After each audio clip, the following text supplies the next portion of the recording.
nama waaqeffachuun sirrii miti. Ambar wani na ajaa'ib. Yooma jarri kun tarabbiitti dhuftee arra bu'an.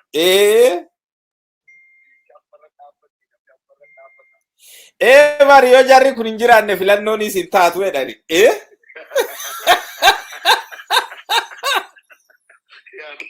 Nama kanaa kunoo wayi bayna.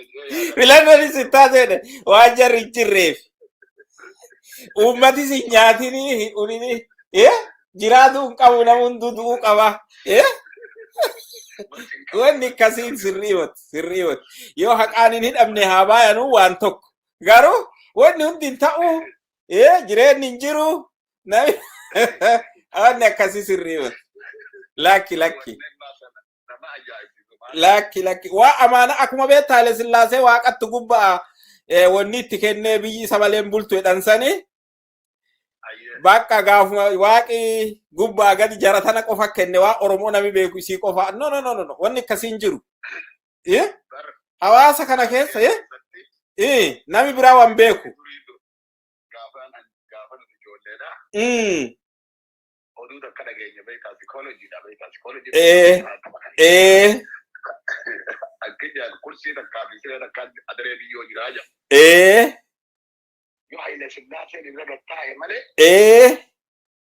Nama biraa kan fuutee darbi. Barcummaan hin darbiti jedhani akkas jedhan zuufa wanni nami biraan teessistu jedhani bari.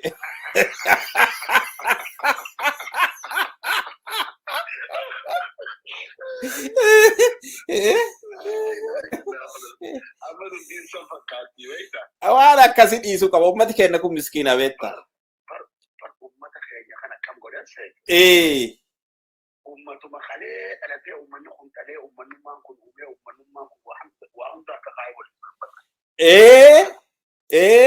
ummata guddaa kana waaqa irraanfanneeti ilma namaa waaqa nu godhu jiran barbaadu. Nama waaqabsoo godhu kana beeki jaalatuuf wanni godhulleen dansuma. Wanni qaba beekta akka nami jala yaa'u godha beekta baay'ee nama hayyuu fi kabajachuun nama qabsoo geggeessu. Garuu yeroo garii wanni akkasii kun abbaa irrummaa uummata irralleef biyyi garii wanni isiin abbaa irrummaa jalaan baaneef bar nama akka waaqaatitti godhama. Isa malee ka ta'u hin jiru.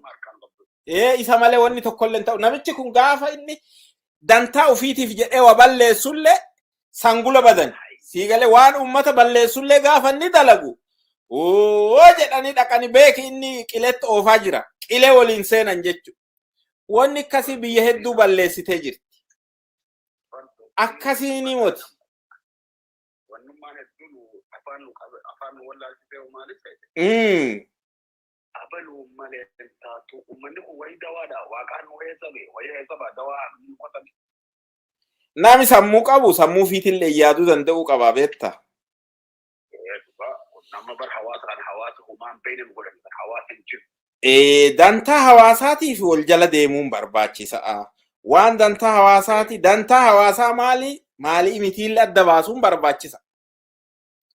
Bar horii nuti waan dura deemu qaba namaa miti. Horii galchuu jira. Dhuga. Loon mamma gartee namni bobbaafatu kanaafuu loon galchuu jira. Kun rakkoo miti ilmi namaa uumamaan asirra hayyuu keenya miliyoonni hayyoota keenya hunda ni beela. Laakiin hayyuu keenya jennee osoo hallayyannu ooftuu hoggaa gabeessu jala dhaabbachuu qabna nuti namaa horii miti. Sirri nami wayiitiin waan jedhe obbo Nageessoo bara hoggantoota keenya numa jaalanna garuu wanti Oromoon diyaasporaa godhaa jirtu gaarii miti jedha. Kun dhugaam.